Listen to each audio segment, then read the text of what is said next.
Welcome to the Home and Hustle podcast. If you're balancing a home, family, work, maybe even a business, and still feel like you're constantly trying to keep up, you're in the right place. I'm Emily. Let's get into it. Hi, aloha, and thank you so much for being here. I am going to start a new little series here all about our Hawaii adventure. However you say it, maybe it's Hawaii. I should know that by now. We've been here for several months. We have several months more. And by and large, where I live in the socials, which is Instagram, Facebook, YouTube, every time I post, I get the how did you get there? Why are you there? When are you coming home? How did you get your dogs there? These are all the questions that I get. And I'm going to do a little series. I don't know how long it'll be. Life is life, right? But I'm going to do a little series just to talk about it. It was a big move for us. Our home base is in North Carolina, New Bern. So on the coast of North Carolina, way far away. And yeah, we made the decision, we made the leap late last fall to come here and experience something new. We were presented with an opportunity that we literally thought we couldn't pass up and said yes. I will say that Terry and I, one of the mottos that we live by in our marriage and our relationship with our kids is never say never. I said never once in our relationship when we were dating back in like 2005, 2006-ish time period. He's better with the dates than I am, actually. But way back in the waybacks, maybe 20 years ago, if that's even a thing. I made the comment that I would never live in Asheville, North Carolina. That's where he is from and was working at the time. And he was like, yeah, I have no intention of ever moving to Charlotte. And it was really this kind of crossroads, if you will, of, well, where does this go in our relationship? Because at the time we were driving back and forth to see each other every other weekend. So anyway, we had just agreed that neither one of us were going to live in the other person's town. Okay. And so it was just going to have to be something we decided in the future. And shortly thereafter, we decided to get engaged and get married. And I took a job within the company I'd been with probably 8 or 9 years at that point. And I took a job that was a remote position so that I could basically live anywhere because I wasn't sure where we were going to live if I wasn't living there and he wasn't living with me. And right after that, I took a remote position and my very first assignment was in Asheville, North Carolina. And I lived there for 2 years. And he decided to go to anesthesia school. He's a nurse anesthetist and ended up in the program in Charlotte. And so he lived there for 2 years. So the one time we said never, God put us in exactly the place we would never go. So we just never say never anymore. Having said that, every time we get presented with an opportunity, whether it's start a new business or it's a curiosity one of us have, we try to make it a point as much as we can to nurture that, right? Hey, I want to try learning how to do a podcast. I want to try a new job. I'm really not happy here. I want to travel. I've never been to Mexico before. How do we make that happen? These types of things we try to always figure out a way to make. We only get this one precious life, right? So we try to always think through how to make things happen versus thinking through all the reasons that we can't. My dad is older and in skilled nursing now. I have work.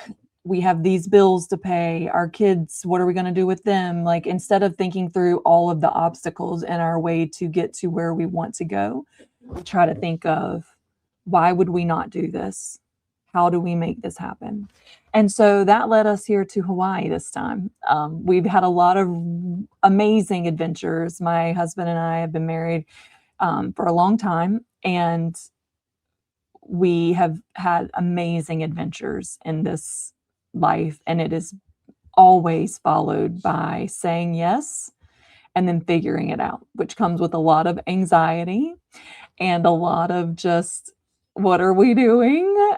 But then we end up on the other side and we look back and could not think of anything else we would rather have been doing. So, a couple years ago, I decided to go 1099. So for those that aren't familiar with that term, I'm an independent contractor on my own business. And so I decided after, over 16 years maybe with the company I had been with, they decided to turn off their government arm of their business, which is I had been primarily supporting for a long time at that point. And they decided, like, this is not where we want to be. Our team got very small. And why would I not do some of the things that I've learned here for myself and see if I can make a go of it as an independent contractor versus being a W-2?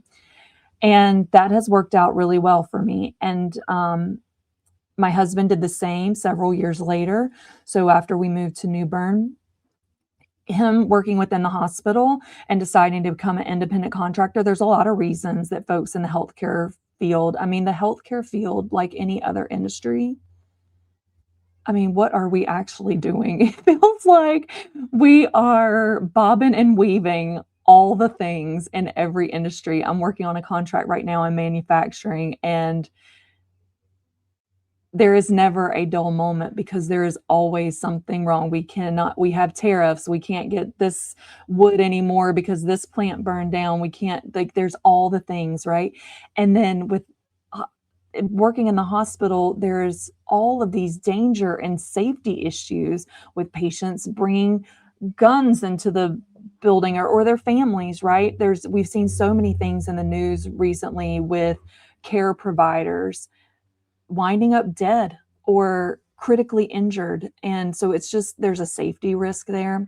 Also, you have a higher earning potential if you can go independent contract. Of course, you don't have the G&A, general and administrative and overhead costs for the hospital to bear the burden of that. So they're not paying your benefits, right? So there's a plus and minus there. You're not getting hospital insurance, or whoever your W-2 employer is, they're not paying your benefits. If there's a 401k match, you're not getting that. You have to set aside your own savings, your own retirement funding. You are paying for your own insurance. And depending on if you have comorbidities yourself or you have other folks in your family that are medically fragile, that can make your healthcare expenses astronomical. Speaking as someone who has a son diagnosed with epilepsy, to where we keep an emergency medication on hand all the time, and that takes us into this. We pay a lot for health insurance, but it's worth it for us to be able to travel and do and go and be. And we also homeschool our kids. So we made that decision after my son went into status epilepticus a couple of years ago. And where we live in rural Eastern North Carolina, we were driving our kids 40, 45 minutes the opposite way of a hospital. And just from a safety concern perspective, it just wasn't smart for us at the time, given his recent seizure episode, how long he was in the hospital for, and then all of the different therapies that we had immediately following his discharge to get him back to where he was walking on his own and getting back into being able to be independent. And so it just didn't make sense for us. So we started homeschooling then. And then this opportunity came up. Hey, you're independent. We're looking for providers in Hawaii. Would you be interested in coming out and interviewing? And so we had already planned a vacation on the Big Island. And we're like, well, we're going to be here then. Can we do an interview while we're out there for this vacation? And the answer was yes. So that was great. The timing worked out there. My husband just hopped a quick puddle jumper over to Oahu from the Big Island, did a day full of interviews and seeing the hospitals, meeting with some folks. We went back home. Really, nothing was panning out as far as us being able, or and I say us, my husband and the facility being able to agree on salary and all of that stuff. So nothing really panned out. And then in the summer, he had a contract coming to an end at another hospital, and they reached back out and were like, hey, we would really like for you to come out and at least 3 months, if not longer. And so we have a primary residence. We have 2 rental properties that were rented at the time.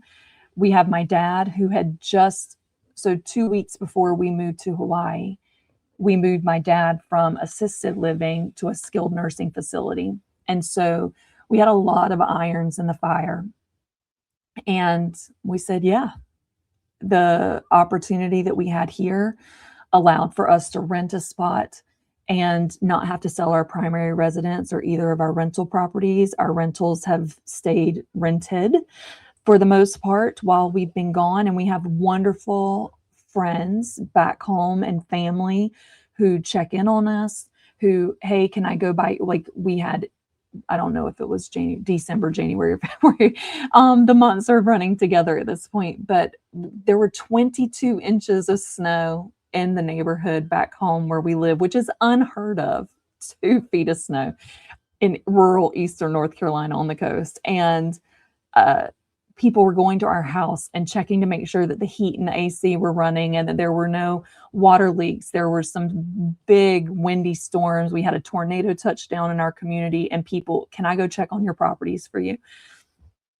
I mean, we never, knock on wood, we have a wonderful, wonderful support system and a lot of friends and family that not only we care about so much, but that care and love us so much that would be willing to kind of go out of their way, check in on us regularly, and then make sure that all of our stuff back home is taken care of without us having to ask. It really is amazing to have wonderful friends. So with us having a place to live here, to be able to rent and not have to worry about everything back home, and we homeschool, right? So we didn't have to worry about school schedules and all that stuff. It really became why would we not go and just experience a whole nother culture, a whole nother part of the world for however long we ended up staying. And we said yes. And we signed, I keep saying we, my husband signed a contract. I don't do anything in the hospital, but my husband signed a contract. He had a start date. We had airline tickets and moved over here. We did bring both of our dogs with us too. We have a golden doodle who's about 65 pounds and a lab mix who's about 70 pounds. And we brought them with us. And that is a whole nother story for a whole nother day. I will tell you all about how not to go about getting your dogs to Hawaii and things to look out for if you choose to partner with a third party. And then I ended up bringing them myself. And that was a last minute change, like week of. Emily had to change her flights to get her dogs out here. So we'll talk about that maybe in episode 2. But we brought our dogs out and got enrolled in a jiu-jitsu school. My daughter said when she came out, she wanted to learn violin. And so we bought her a violin from this wonderful, I am not going to remember his name right now in real time. CK Violins in Honolulu. They make all of their own instruments. And when we went to talk about, my daughter would really like to take lessons while we're here in Hawaii. But we need an instrument. Do you rent? Do we buy? Like we had this whole conversation. And he found us the most beautiful violin that they actually handmade. And the pegs are not, like the tuning pegs are not metal. They are made out of wood native to Hawaii. So it's going to be something that Madison gets to keep for years and years and years. And it is has a story with it, right? Like the wood that was used to make every part of this violin came from this island that we are currently residing on. And so I love that. We ended up buying her violin because we were here and expecting to be here for at least, 4 or 5 months. We decided to go ahead and buy instead of rent and a violin for her. And then he gave us a great recommendation for Jean-Michel Jacon, who is French born but lives here in Hawaii.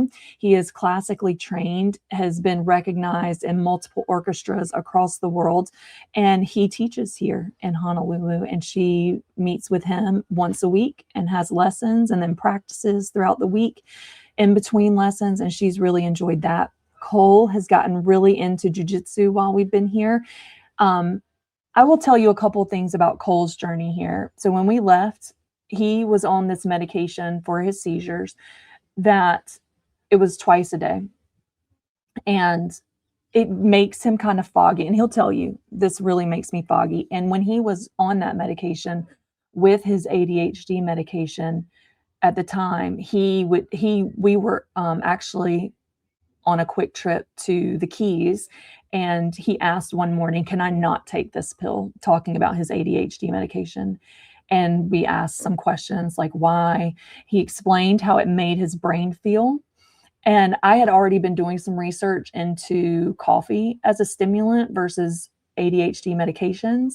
And so we tried it for a couple of days while we were there, and it worked so well for him. And I'm not saying this is not medical advice. I am just saying that us coming off of his ADHD medication, and then it had been 2 years, 2.5 years. It was 2 years.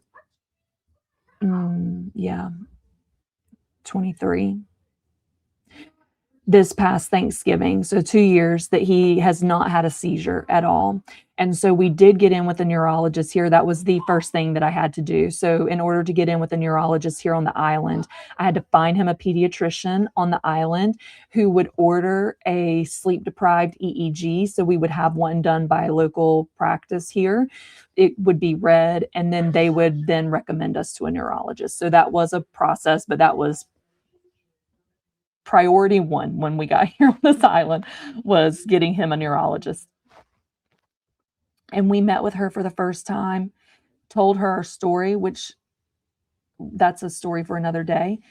And we were able to start weaning him off of his medication for his seizures. So he's at a half dose to what he was when we first came out here, which is a blessing. And he has come out of his shell. He's reading better. He is more focused, and it has allowed him to really take his jujitsu to a whole nother level. So here, he's never competed in jujitsu before. Back in North Carolina, I think we were scared of a head injury or something like that and causing something that we just couldn't fix. But coming here, we've kind of all been able to get out of this place of fear for him and try something new. And we were able to talk to her, wean down, understanding that if we needed to go back to a full dose, we would do that.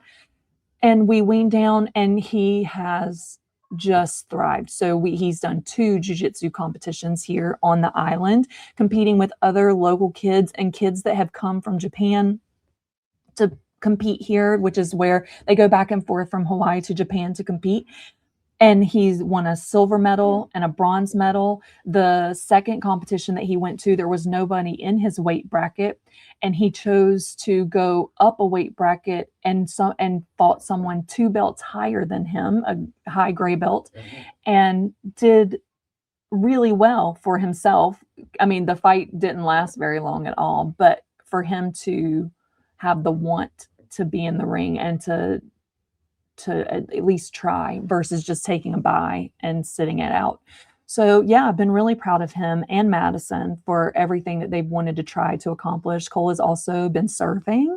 So he went out, we got him some surf lessons back last fall, and wave 1, the boy was standing up on a board, and he was just a natural. So we plan once it gets warmer here to warm it up. But I will say in closing, I'll keep this one short, how we ended up here was saying yes.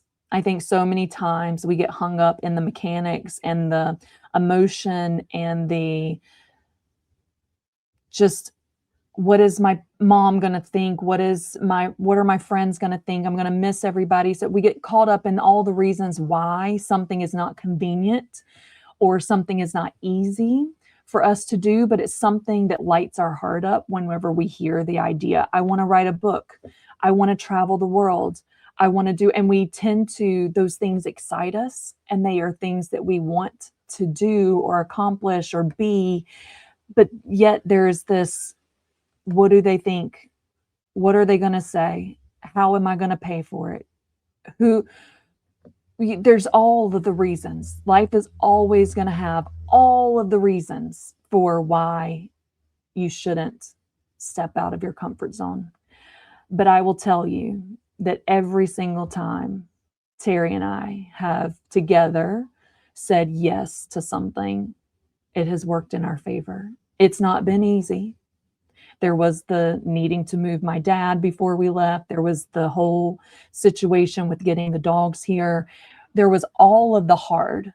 There were tears. There was so much. And my husband was working 4 hours away from us for 3 months before we moved here. So he wasn't even there to like help us pack and get the house ready and do all the things and purge all the things, because my kids were going to be outgrown all their clothes by the time we got back. So we didn't even keep those. We donated everything in their closets for the most part.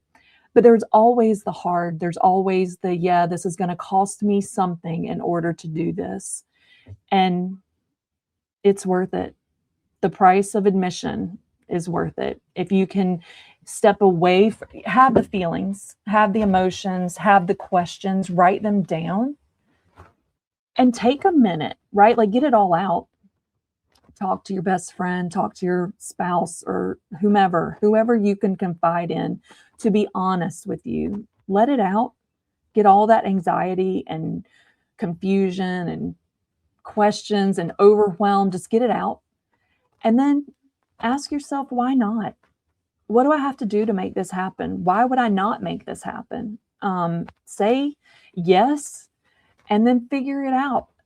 It may not be able to be figured out in a week or 3 months, but figure it out and make it work. I guarantee you, if you say yes to something that gives you a new experience, a new group of people to get to know, introduce yourself to a new culture, new food, living on an island in the middle of the Pacific Ocean for this long is not anything I would ever have imagined I would do in this life. And here we are. Woke up this morning, going to go to sleep tonight, right here.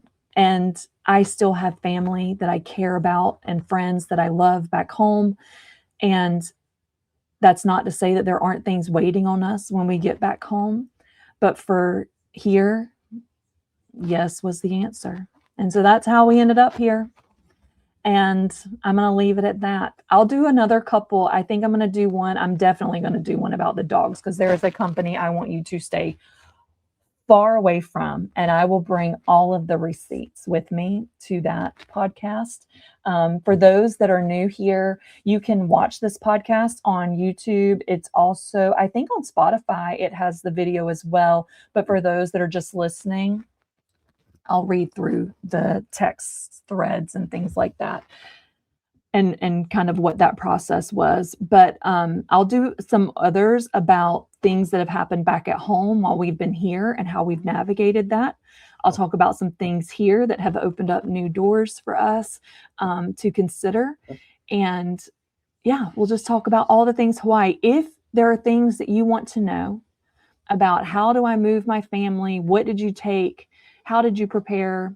Like, if you want to get into the nuts and bolts of everything that me as a project manager put into a project plan, I am happy to go all the way in. Okay. So let me know, leave me a comment wherever you're watching this or listening to this.